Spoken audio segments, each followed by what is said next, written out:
This time we have this configuration. We try to obtain the AC response of this amplifier.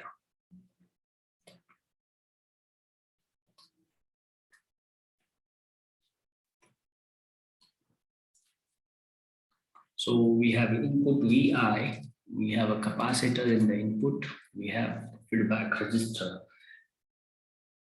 And the current that tries to flow through this capacitor is IC, and the same current flows through the resistor I. Okay, and this is because we assume no current can pass inside the operation amplifier. The current trying to enter here is 0. So that's why IC equals to I. All right, and there is a node voltages at inverting and the non-inverting terminals marked as V1 and V2.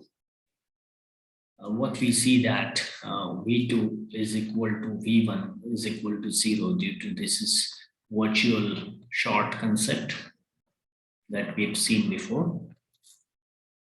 And this happens because gain ideally of this operation amplifier is infinite, is assumed to be infinity. So if that is the case, we know that V2 is equal to V1. So current through the capacitor is derivative of the voltage applied across it, which is VI, and that current we are trying to equal with this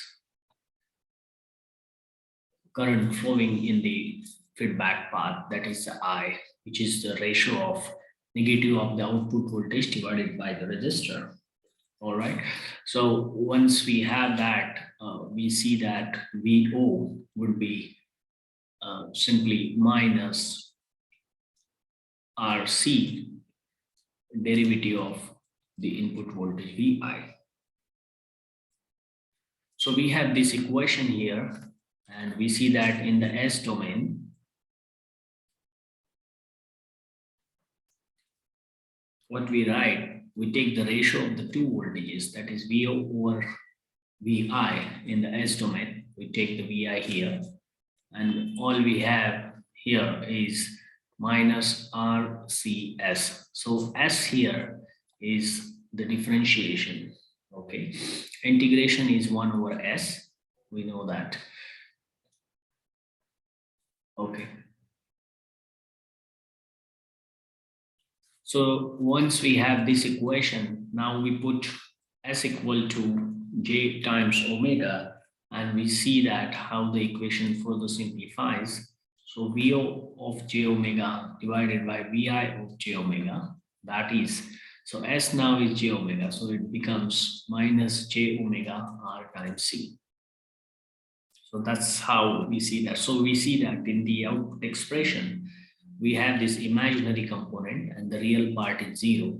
So if we try to take a look at this diagram where this is an S-plane, we have imaginary axis and we have a real axis, right? So this is plus J, this is minus J, that's the real plus positive real part, and that is negative real part right over here. Okay, and we see here we have this component, so the pole is given by omega RC, so it's a single pole circuit, and that's our component omega RC. So once we see that, we can go further to obtain the magnitude. This is J omega divided by VI of J omega. And the magnitude is simply square root of real part, which is 0, plus square root of imaginary part. And that further simplifies to omega times RC. So we see that magnitude, it varies as a function of applied frequency omega rad per second. And we have this time constant set into the circuit, we'll see that. So angle is VO of J omega, VI of J omega. So it is, we see that if we take a look at this equation, minus J stands here 0 degree, that is 90 degree, that is 180 degree, that is 270 degrees. Or we can go reverse way. We see that this is 0. So earlier we went like this. We went like this and back to 0. But now we can go in a reverse direction where we see that this is 0 degree, this is minus 90 degree, that is minus 180 degree, and that is minus 270 degree, and this is again back to this one. So this is our clockwise direction. Okay, so we go by this direction. So minus j is minus 90 here.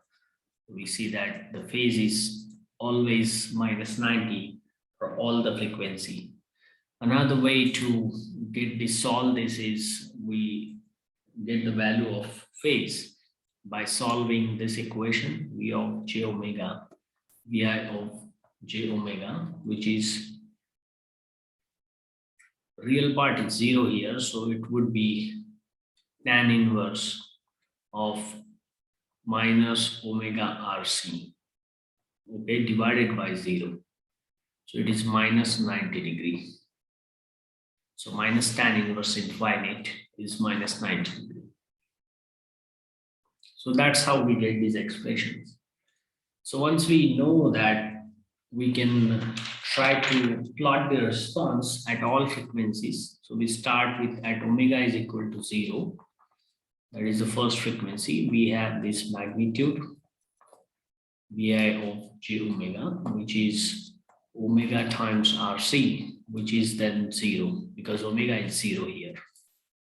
And angle would be,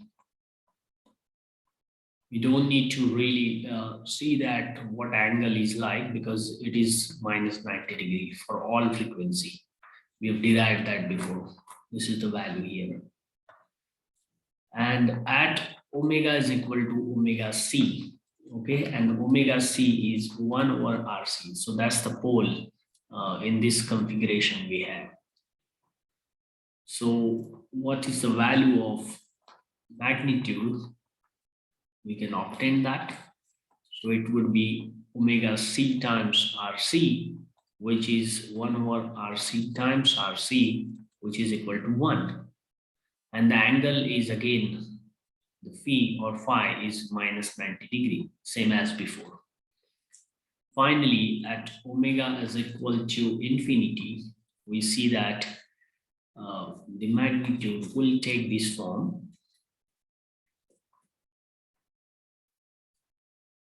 Would be infinite because omega is infinity here. And the phi or phi is minus 90 degree as before. So how do we plot these 3 categories? We start with the gain, which is magnitude. This is same as, we denote it with the A. And we have omega is equal to 0 here.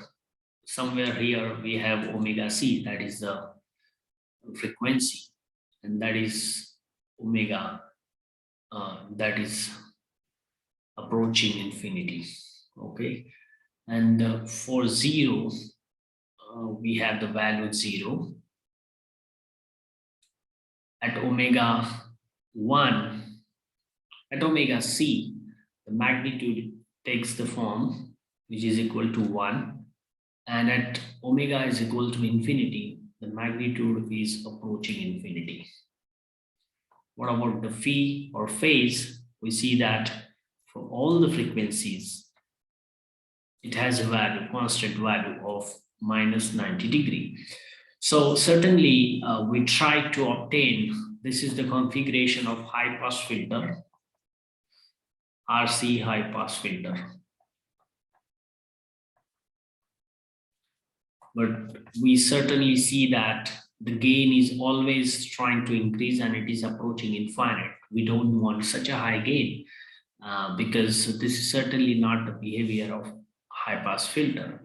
So after omega c, it is passing all the frequencies. We want the response something similar to this, right? We have to limit the gain. So after omega c, the gain should be constant at certain frequencies, and then thereafter, the op-amp behavior will drop the gain again. So in this zone, we will say that the circuit in this zone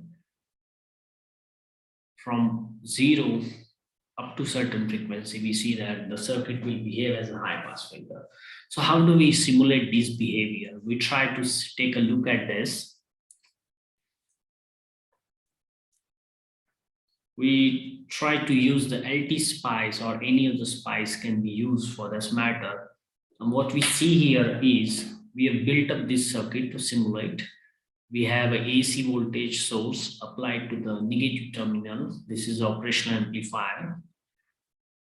And we have supply voltages. AC voltage is set to 1 volt. That is small signal AC analysis.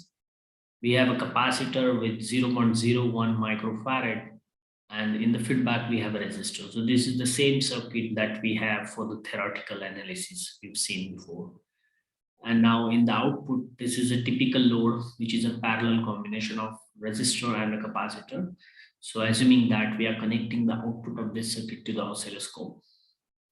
And we run the AC analysis to obtain the magnitude and the phase response of this circuit. So what we do is that we try to compute the small signal AC behavior, and we use the sweep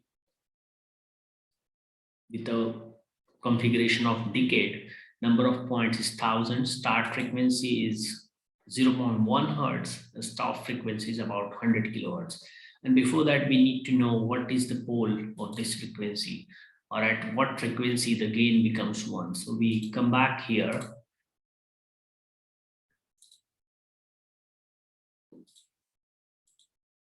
And we see that the frequency that we have, that is omega c, which is 1 over RC, or FC is 1 by 2 pi RC.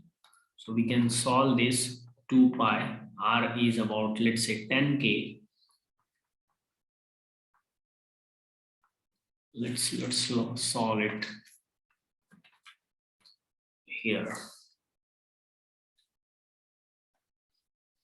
So it would be FC is 1 over 2 pi RC, which is 1 over 2 pi 10 kilo ohm, that is the value of resistor, and 0.01 microfarad is the value of capacitor. So this comes out to be about 1.54 kilo ohm.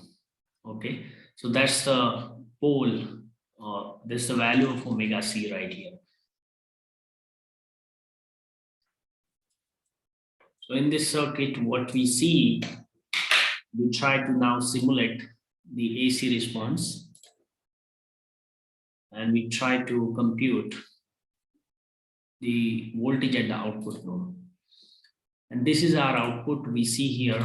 Let's change the color, and let's put the marker to see what frequency is here. So when we are at a very low frequency, let's say about 0 frequency, as expected, the gain is minus 90, which is theoretically we computed it to be 0. So it's pretty low as expected. And at omega equal to omega c, so let's come back. Where is omega c? It is when the gain becomes 1, which is 20 log 1, that is 0 dB. So we come here at this point. We see in this marker plot, the gain is about minus 472 milli dB, or let's say minus 42 milli dB. So it's close to 0 dB, or magnitude is 1. And we see that the frequency is 1.58 kilohertz, and theoretically we calculated the same value. So at this frequency, the gain is approaching 1, okay? But as we keep on increasing the frequency, we see that the gain is constantly increasing, and it's approaching very high value. Certainly, operational amplifier behavior will limit the gain because the op-amp will saturate here. And certainly this is not the response of the high pass filter. So we want the gain to limit after a certain frequency, which is omega c. Before omega c, we want it to be zero, and after omega c, we want it to approach a constant value. That's what we want. So what we do, we try to modify the circuit in a certain way. So we come back here and we try to draw a new circuit, and we'll see how this circuit behaves. So again, what we do here is we redraw the circuit, and in the input side, we place a series combination of capacitor and the resistor to the operational amplifier. Again, the positive is grounded. The feedback resistor is placed as before, and we call this resistor R2. This is the resistor R1, that is the capacitor C1. And we have this input voltage VI. We have assumption that the gain of the op-amp is indicated by A. Ideally, it is very high. The current that flows through the input network is I1, and the same current flows in the feedback called as I2, because we say that no current can enter inside the operational amplifier, because that's the concept. We assume that the op-amp has ideally infinity resistance or infinite impedance. That's why the current trying to enter the op-amp terminal is zero. And the node voltage here is V1, node voltage here is V2. And due to virtual ground concept, we know that these two voltages are equal and they are connected at the ground potential. This is the virtual short, and this the current I1 is equal to I2. That is how we assume. So I1 is simply VI minus 0 divided by Z1 of S. Z1 is the combination of this capacitor and the resistors in series. Then I2 is 0 minus VO divided by R2. So we try to further simplify. This is VI over Z1 of S, which is minus V2 over R2. And we take the ratio of the two voltages, which is minus R2 divided by Z1 of S. So since we are dealing with the S domain, why can't we write VI of S? This is VO of S.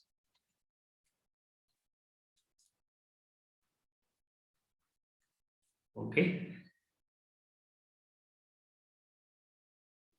So here we try to see that Z1 of S is R1 plus 1 over CS, which is R1 C1S plus 1 divided by CS.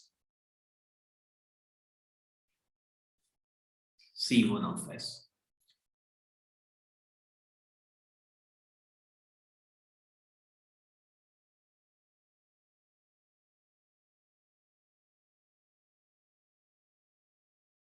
Yeah.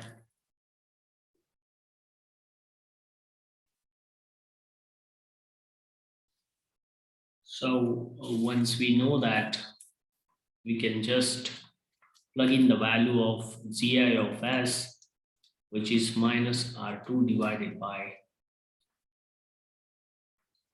plus 1 C1 of S, which is minus R2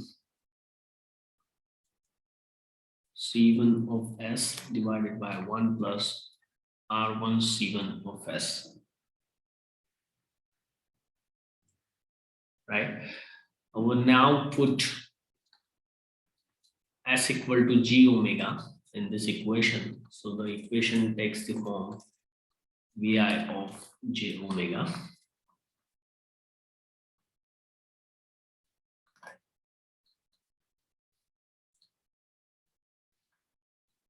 C1.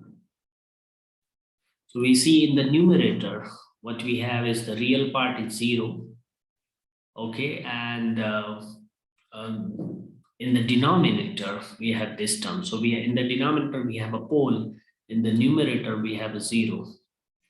So in the S plane, if we want to draw this diagram, we see such behavior. And the denominator, the pole is at the frequency somewhere here. The real part is 1. The imaginary part is somewhere here. So here we have this pole, and the value is omega R1 C1. This is imaginary, this is real. And in the numerator, we have this 0 at somewhere here minus J.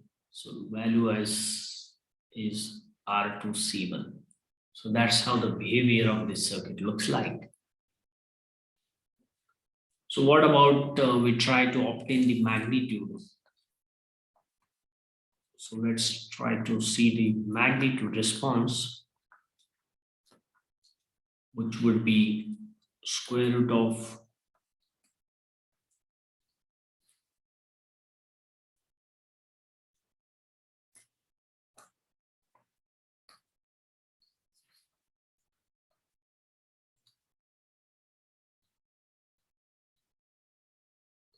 okay, and we try to solve this. Call the magnitude with the term A, and this comes out to be omega R to C1 divided by square root of 1 plus this term omega R1 C1 whole square.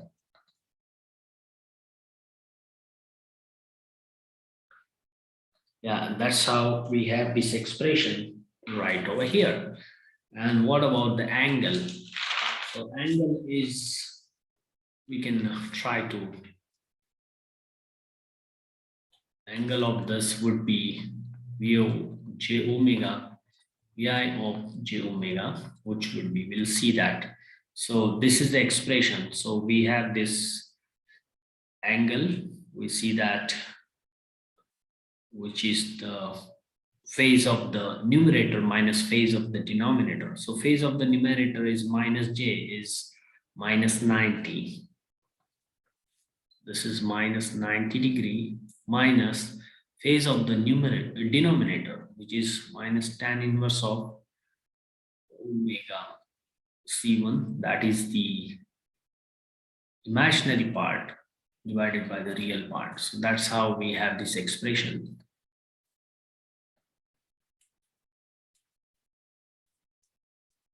C1. Okay, so let's try to see, plot the response at all the frequencies. We start with omega equal to 0. So the gain will take the value of, we have 0 here in the numerator. We are focusing on this equation. And what we have is 1 plus 0 whole square. So it is 0. And the phi, that is the angle, is minus 90 degree minus tan inverse of 0. So it would be minus 90 degree. So that's the case 1. What about at omega equal to omega C? And what is omega C is the combination of R1 and C1. So this is the pole that we see here.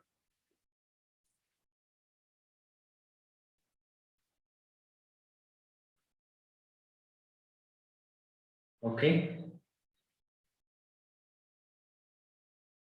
So try to obtain the response here.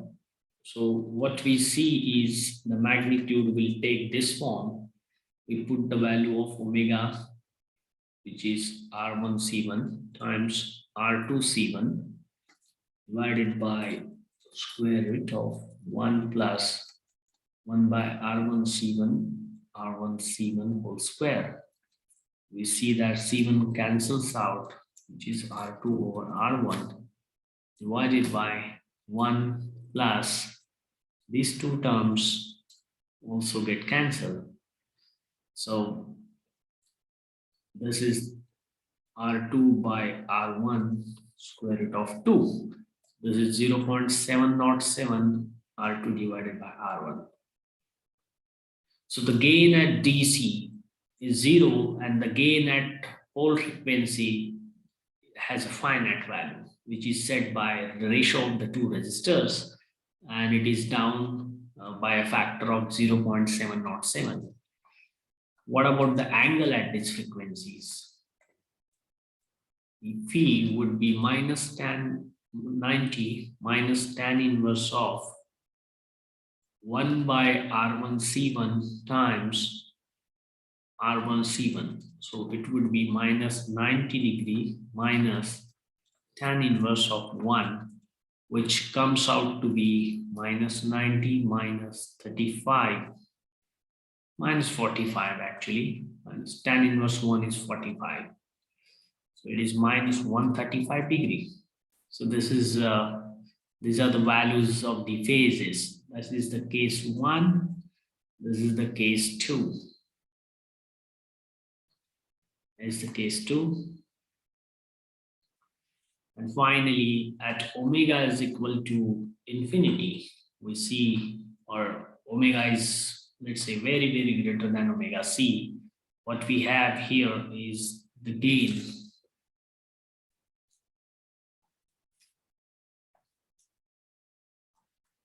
Gain takes the value of infinity in the numerator, and in the denominator 1 plus infinity whole square. Well, so this comes out to be infinity, and infinity is very, very greater than this one, so square root of infinity square. So it is infinity divided by infinity and takes the value of 1. Okay, and the angle would be, let's write it properly using more space.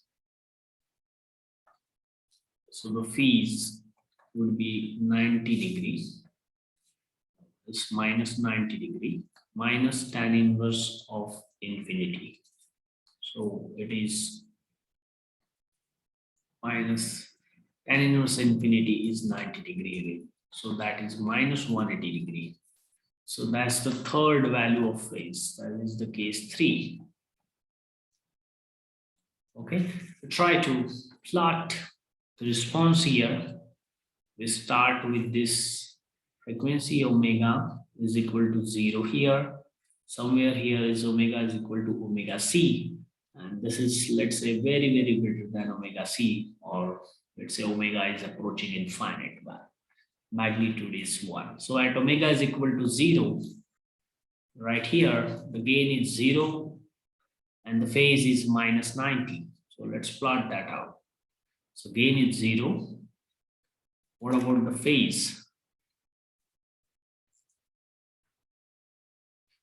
Phi is minus 90. So let's say this is minus 90 somewhere. We start like this. At omega is equal to omega c. What is the value here? The gain has a value, this one, 0.707 times R2 over R1, and the phase is minus 135. So let's say somewhere here we approach this value. We see that this is 0.707 R2 divided by R1. And these from minus 90, we are trying to get the value of minus 135 degree. What about when omega is very, very large than omega c? We see that the gain now is taking a finite value as compared to earlier case where we don't have this resistor in the circuit. Right here, if we talk about this configuration, we don't have a resistor here. So response of this circuit, we see that the gain is trying to approach infinity. So we had to limit this gain to obtain the response. So now in this circuit, we have a resistor, and therefore, after analyzing the circuit, we see the value is 1 here, and the phase is minus 180. So let's say we see that the gain is 1. So somewhere here we see, maybe we draw it in proper way. Yeah, so it is 1 here, and the phase is going towards minus 180 degree. All right, so let us simulate this response and try to see if we make such a change in the simulation circuit, if we can obtain such a response of high pass filter. All right, so again, the omega c is 1 over RC. So we say that FC would be 1 over 2 pi RC, and the frequency that we have computed is around 1.54 kilohertz. This is for the value of R of 10K, and capacitor 0.01 microfarad. So that's how, let's see if we can have such behavior. So what we go back to our simulation software. So instead, in this circuit, we try to put the resistor and see what behavior it will simulate. So let's take a look at this circuit. So we just had this behavior, and now we have this circuitry. So we have the resistor here set by 5 kilo ohm, and the feedback resistor is 10 kilo ohm, and the capacitor is 0.01. And if we compare this with the original circuit, we have the same values for the input capacitor and the feedback resistor. Additionally, we have a resistor in the new circuit. Again, the AC voltage is set to 1 volt, and we try to run the AC analysis to obtain the frequency response. There's the load set by resistor RL and CL. So let's simulate this circuit. And now this is the ideal case to the right, and this is the real case or a practical case where we try to limit the gain of the opamp. And we try to run the response of this circuit. So we'll obtain the plot here of this circuit, and we see now this is the V out. So when the frequency is 0 or is close to 0, the gain is very low as before. It's minus 81 decibel. And at omega is equal to omega c, where is the pole? The pole would be, we see that first, at what frequency the gain is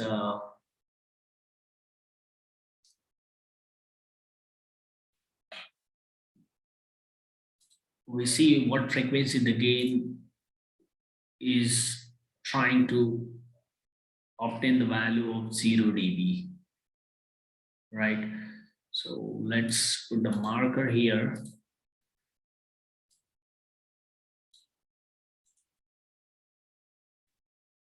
Yeah, we are here now, and we'll try to see that.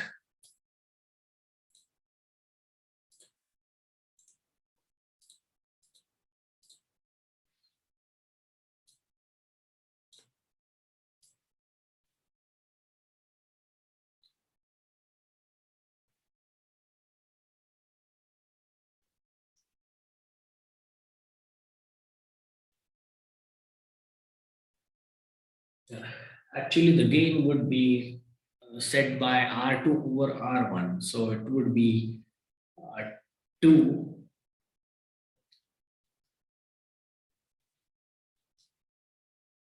multiplied by 707, so 1.41, and 20 log of that value comes out to be 3 decibel, 3 dB. So we see here, that's how the gain is.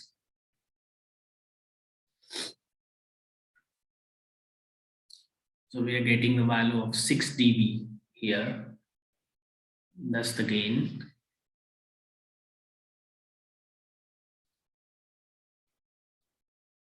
and at 3 decibel, 3 dB.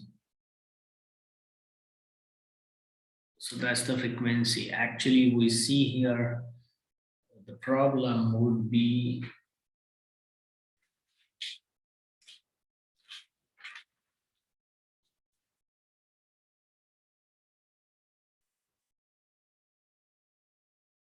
okay. The pole would be set by a combination of R1 and C1s, not as before, right?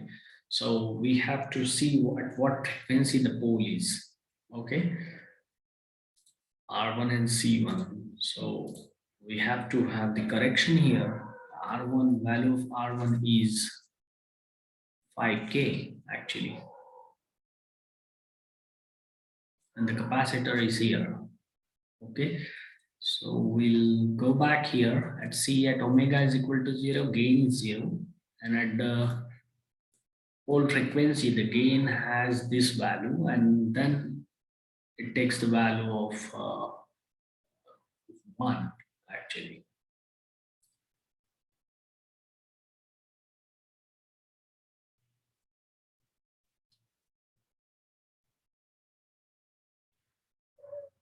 Yeah.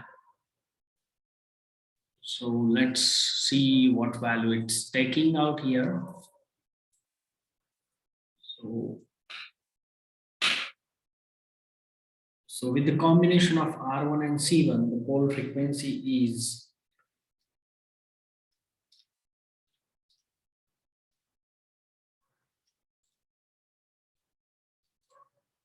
is about 3 kilohertz, 3.1 kilohertz. So we see that uh,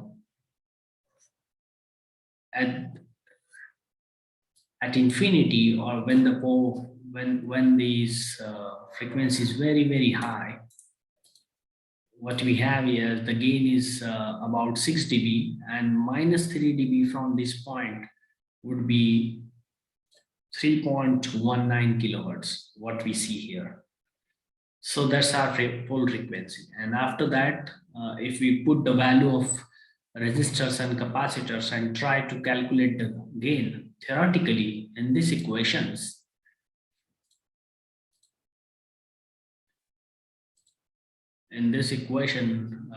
when omega c is very less than omega, we try to just put the values of all the resistors and capacitors here.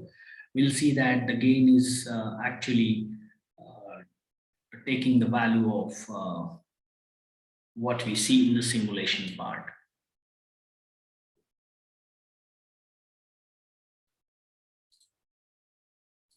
All right, so we see that this is the response of a high pass filter, and we continue with such behavior. We'll see that what it looks like.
Yeah, so it's 3 dB, right? 3 decibel. And at what frequencies they are becoming 6 dB.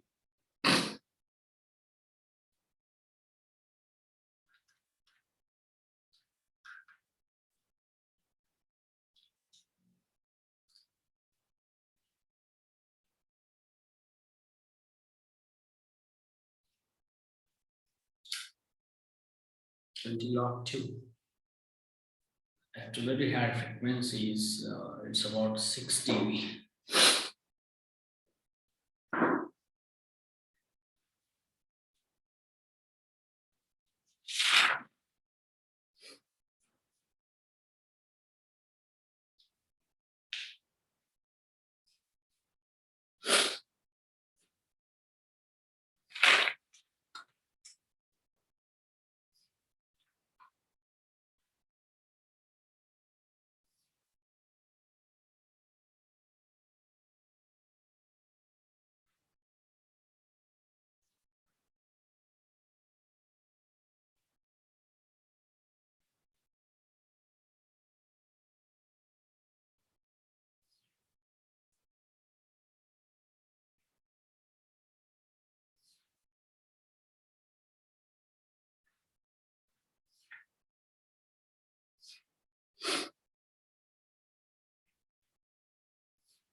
Fine. So when the frequency is very, very less, very, very greater than this pole frequency, we'll take that the gain is set by the combination of resistor and the combination of these two resistors, R2 and R1. R1.